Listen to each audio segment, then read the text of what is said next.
with you my top 3 strength exercises for runners. These 3 exercises have several things in common. First, they're all lower body exercises. Many runners have the misconception that they don't need to do lower body strengthening because they think running is enough. It's not enough. Secondly, these things are all single leg movements. Running is inherently a single leg activity, right? You never have both feet on the ground at the same time when you're in the action of running. It's one leg on the ground at a time. So these exercises are great for replicating that.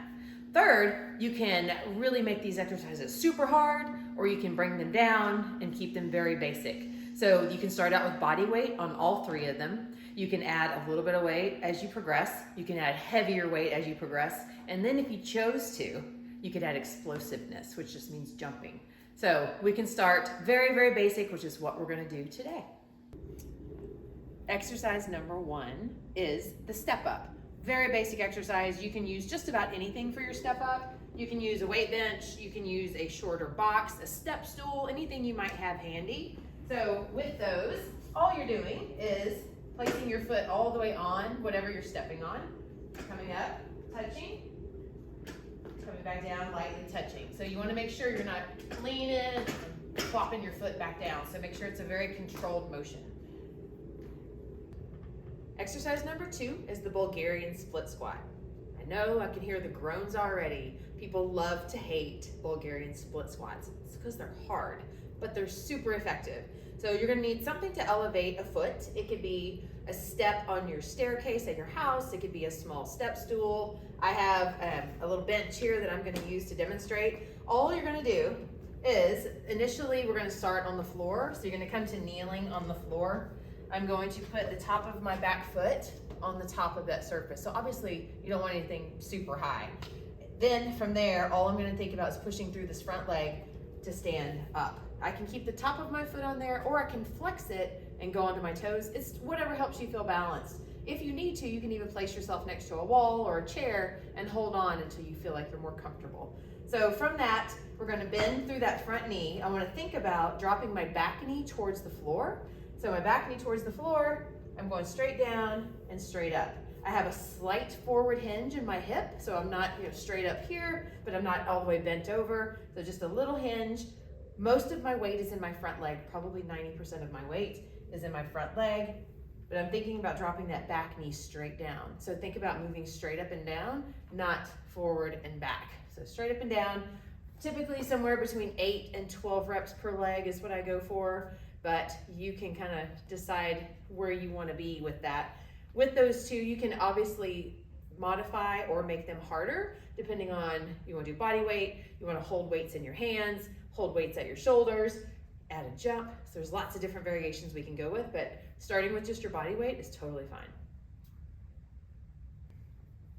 The third and final exercise that I have on here that all runners should be doing is a single leg rotational deadlift. It's a lot to say. It is a great exercise. Again, it requires some balance because it's a single leg. If you need to be next to a wall or next to a chair, just like in the Bulgarians, feel free to do that. Place yourself next to something that will help you feel more stable. Now, I can do this with no weight at all. And what I'm doing is I'm gonna put all of my weight on one leg. This back leg is just a little kickstand, so I'm not gonna have any weight on it.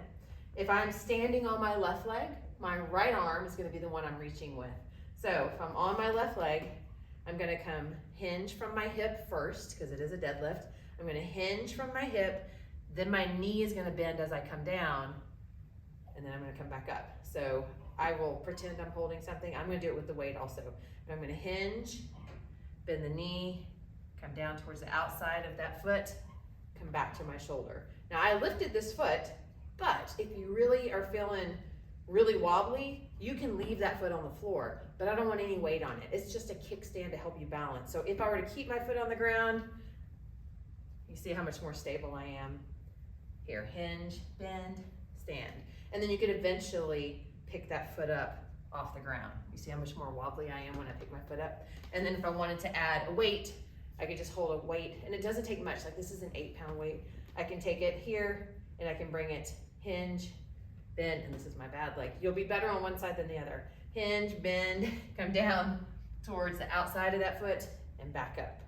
Things to think about, make sure you're not rounding over your back. So as I come down, I'm keeping a nice flat back as I hinge and bend. So I'm still nice and flat. They want you to make sure you're not rounding your back.